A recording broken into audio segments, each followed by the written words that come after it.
내 아들아, 내 말을 지키며 내 계명을 간직하라. 내 계명을 지켜 살며 내 법을 내 눈동자처럼 지키라. 이것을 내 손가락에 매며 이것을 내 마음판에 새기라. 지혜에게 너는 내 누이라 하며 명철에게 너는 내 친족이라 하라. 그리하면 이것이 너를 지켜서 음녀에게 말로 허리는 이방 여인에게 빠지지 않게 하리라. 내가 내 집 들창으로 살창으로 내다보다가 어리석은 자 중에 젊은이 가운데 한 지혜 없는 자를 보았노라. 그가 거리를 지나 음녀의 골목 모퉁이로 가까이하여 그의 집 쪽으로 가는데 같이 봅니다. 저물 때, 황혼 때, 깊은 밤, 흑암 중에라. 아멘. 잠언 7장 말씀은 전체가 유혹하는 여자를 조심하라는 내용으로 되어 있습니다. 7장은 먼저 아비의 말을 지키고 간직하라는 뒷면으로 시작합니다. 우리가 어제 6장에서도 봤던 것처럼 모든 죄로부터의 승리는 하나님의 말씀으로부터 시작됩니다.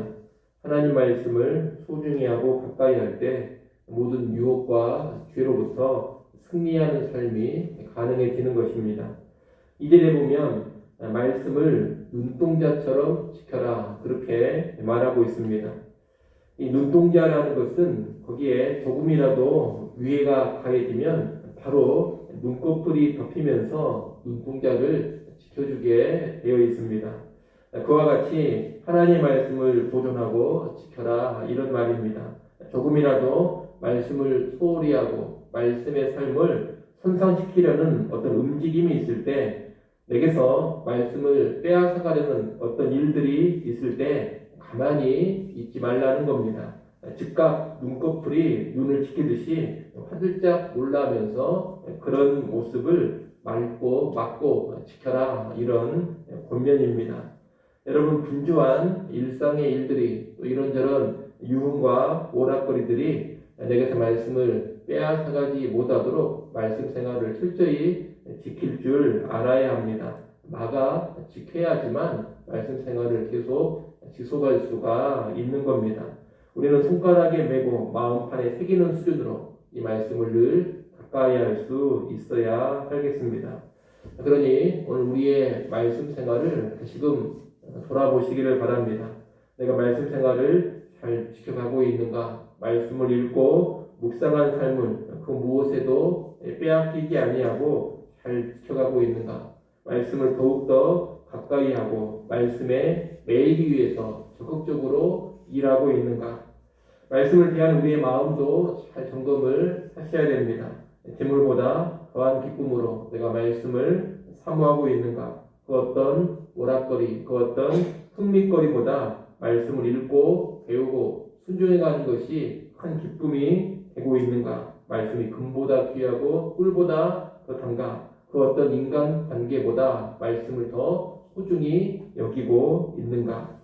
여러분 그 정도는 되어야 말씀의 충만함을 누리고 있다고 말할 수가 있는 것이고 그 정도가 되어야 말씀이 나를 지켜주는 삶을 살아갈 수가 있는 겁니다.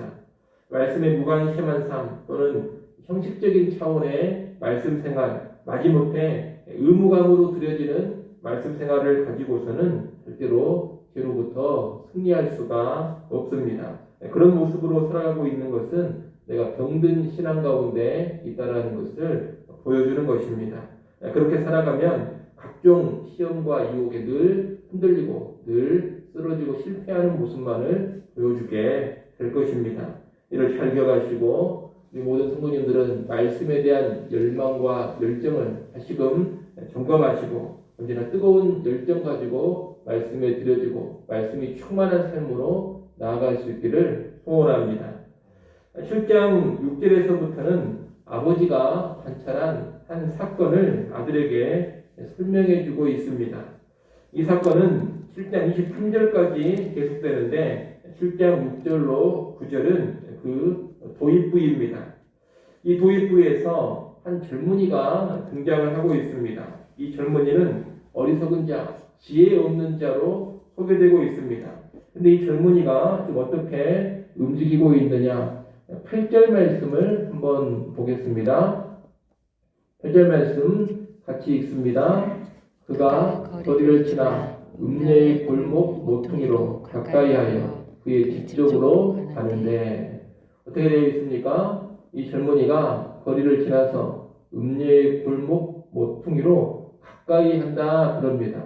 이 젊은이가 음녀의 집 쪽으로 가고 있다, 그렇게 말하고 있습니다. 지금 이 젊은이는 자원에서 자기의 발걸음을 태연하게 음녀의 집을 향해서 옮기고 있는 겁니다.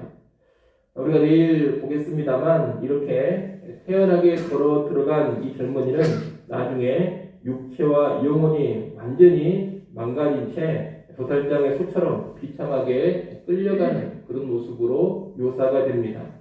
유혹이 도사리고 있는 길입니다. 음녀의 집이 있는 골목입니다. 그런 길, 그런 골목은 아예 처음부터 가까이 하지 않아야 되고 아예 접근을 하지 않으려고 해야 합니다. 그것이 상책입니다.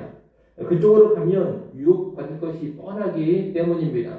그 골목으로 들어가면 망가질 것이 뻔하기 때문입니다. 그런데 그 길로, 그 골목으로 가게 되면 유혹받는다라는 것을 뻔히 알면서도 그 길로 자원해서 들어가고 있는 것은 영적인 자살 행위와도 같은 것입니다. 오늘날 많은 사람들이 이런 영적 자살 행위를 합니다. 그 길로 가면 유혹을 받고 범죄할 줄을 뻔히 알면서도 그 길에 끌려서 들어갑니다. 어떤 행태를 계속 고집하면 자기의 영혼에 파괴적이라는 것을 알면서도 그 길을 고집스럽게 계속합니다. 그 과정에서 생명의 말씀이나 지혜의 훈계는 잔소리로 여기고 무시합니다. 이런 사람은 필연적으로 파괴적인 결과를 맞이할 수밖에 없는 것입니다. 여러분, 유혹을 당할 수 있는 길, 죄에 빠질 수 있는 골목이라면 아예 처음부터 바라보지도 않고 발을 내딛지도 않는 것이 상책이라는 것을 다시금 기억하시기를 바랍니다. 필요한 우리의 삶 가운데 유혹을 미리 피해버리지 못하고 이 자체는 죄가 아니다 하면서 유혹의 한가운데로 점점 들어가는 그런 모습이 있지 않는가 잘 돌아보시기를 바랍니다. 또는 말씀의 본면조차 듣기 싫은 소리로 들리게 하는 어떤 죄된 습성이나 부정한 모습이 있지 않는가 잘 살피시기를 바랍니다. 우리가 예수를 믿고 성령의 내주가 있는 사람들이라면 유혹과 죄 앞에서 자동적으로 경고가 울리게 되어 있습니다. 내주하시는 성령께서 그것은 아니다, 이런 영적인 감각을 일으켜 주신다는 겁니다. 이 하나님께서는 직접적인 말씀으로 또는 완곡한 말씀으로 우리의 그릇된 행태를 반드시 경고하시고 지적해 주십니다. 경고하시면서 돌아서라, 그렇게 말씀을 하십니다. 그 내적인 음성, 외적인 권면과 경고 앞에서 돌이킬 줄 알아야 망가지지 않는 겁니다. 또 그렇게 살아가는 것이 지혜로운 삶입니다.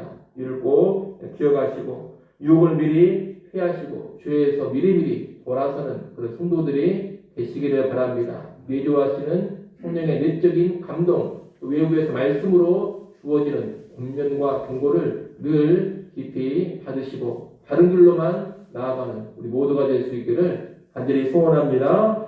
기도하겠습니다.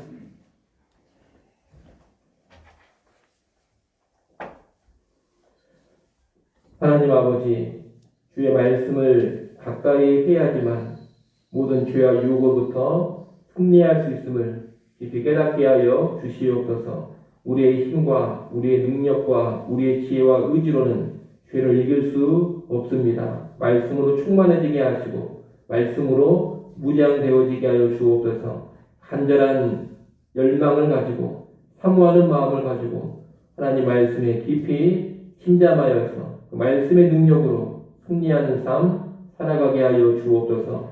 어리석은 자는 유혹의 길로 스스로 걸어 들어갑니다. 아버지 하나님, 이러한 모습을 크게 경계하게 하여 주시옵소서. 유혹의 길, 죄에 지을 수 있는 길은 처음부터 찾아보지도 아니하고 발을 내딛지도 않는 진정한 지혜자들 꼭 되게 하여 주옵소서. 하나님께서 경고하실 때, 하나님께서 말씀으로 경계하여 주실 때 신중하게 받아들이게 하시고 미리미리 돌아서는 진정한 지혜의 삶 우리가 살게 하여 주옵소서. 하나님, 이 시간도 하나님께 나와 기도합니다. 우리 기도하는 소리를 들으시고 때를 따라 돕는 풍성한 은혜를 허락하여 주시옵소서. 어떠한 모습으로 이 새벽 시간 나와 왔든지 기도하는 시간을 통하여서 위로받게 하시고 회복되게 하시고 다시금 주의 영으로 충만해지게 하여 주옵소서.